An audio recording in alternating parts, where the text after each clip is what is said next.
Welcome back my YouTube family. स्वागत है आपका शुद्ध उगाओ शुद्ध खाओ में। आज आपको थोड़ा सा मेरी आवाज़ में प्रॉब्लम लगेगी कि हाँ मुझे गले में थोड़ा इन्फेक्शन हो रखा है, तो इससे थोड़ी प्रॉब्लम हो रही है। तो आज हम बात करने वाले हैं लौकी के बारे में। लौकी में जितनी भी प्रॉब्लम्स होती हैं, फूल झड़ना, फलों का सड़ना या फल कम आना या फिर बड़े नहीं होना, सब के बारे में हम बात करेंगे। तो वीडियो में एंड तक बने रहना। छोटी मोटी मैं बहुत सारी टिप्स बताऊंगी जिससे आप भी लौकी उगाने में बहुत जल्दी सक्सेस हो जाएंगे। तो ये देखिए है मेरी लौकी की बेल। इसमें बेल तो खूब सारी हैं, लेकिन जो लौकी आ रखी है ये एक ही बेल है जिसमें इतनी सारी लौकियाँ आ रखी हैं। बाकी लौकियाँ इतनी मेच्योर नहीं हुई हैं बेलें जिनमें लौकियाँ आ जाए, उनमें मेल फ्लावर ही आ रहे हैं अभी। तो सबसे पहला रीज़न होता है लौकी में फूल क्यों झड़ जाते हैं। सबसे बड़ा मेरे पास जो क्यूरी आती है वही आती है कि हमारी बेल में फल सड़ जाते हैं, लौकियाँ बढ़ नहीं रही हैं। तो देखिए इसके छोटे छोटे कारण होते हैं। एक तो देखिए ये जो लौकी है, मैंने अभी जिसके हाथ लगाया, जिसको मैंने तोड़ा है, ये जो फूल की साइड होता है ना, यहाँ पर इसमें हो जाता है फंगस अटैक। ये फूल खिलने से पहले ही है ना, फल काला हो जाता है और सड़ जाता है। ये मेल फ्लावर में भी ऐसा होता है और फीमेल में भी होता है। अगर आपकी लौकी इस तरीके से काली होके गिर रही है लौकी बनने से, फूल खिलने से पहले ही, तो उसमें पक्का फंगस अटैक है या फिर फ्रूट फ्लाई का अटैक भी हो सकता है। तो इसके लिए क्या कर सकते हैं, इसके लिए आप फंजीसाइड का स्प्रे कर सकते हैं।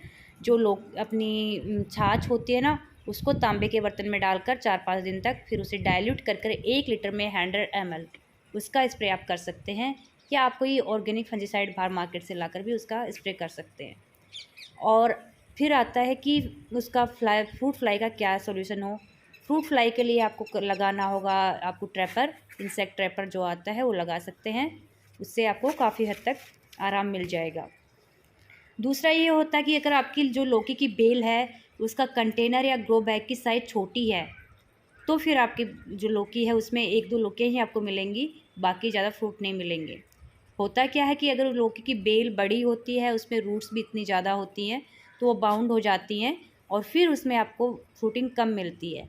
तो आपको कम से कम 18 बाई 18 की आपको साइज़ लेनी ही होगी। जो भी आप कंटेनर में लगा रहे हो, जो भी आपका प्लांटर है, उसकी 18 बाई 18 की साइज़ होनी ही चाहिए। अगर आपकी 24 बाई 24 की है तो वेल एंड गुड।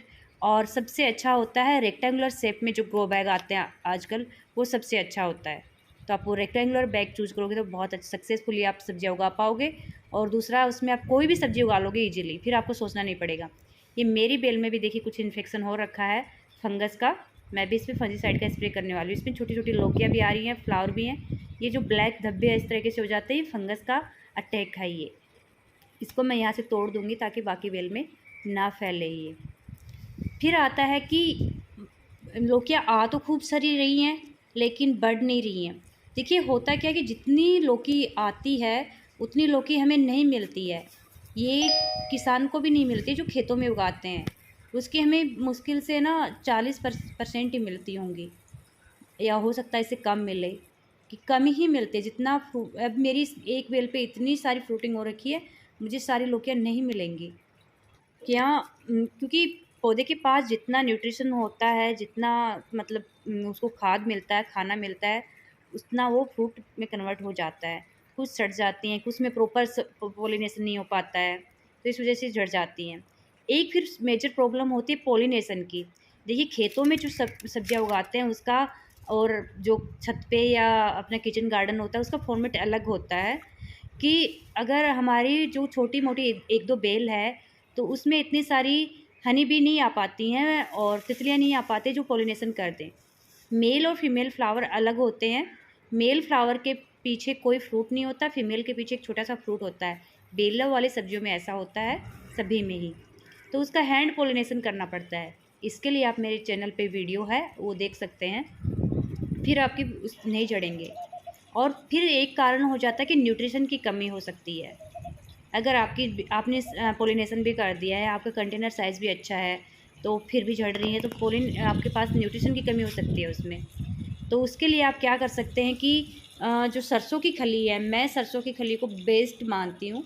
सबसे अच्छा मुझे मतलब लिक्विड फर्टिलाइज़र बनाकर इसका डालती हूँ।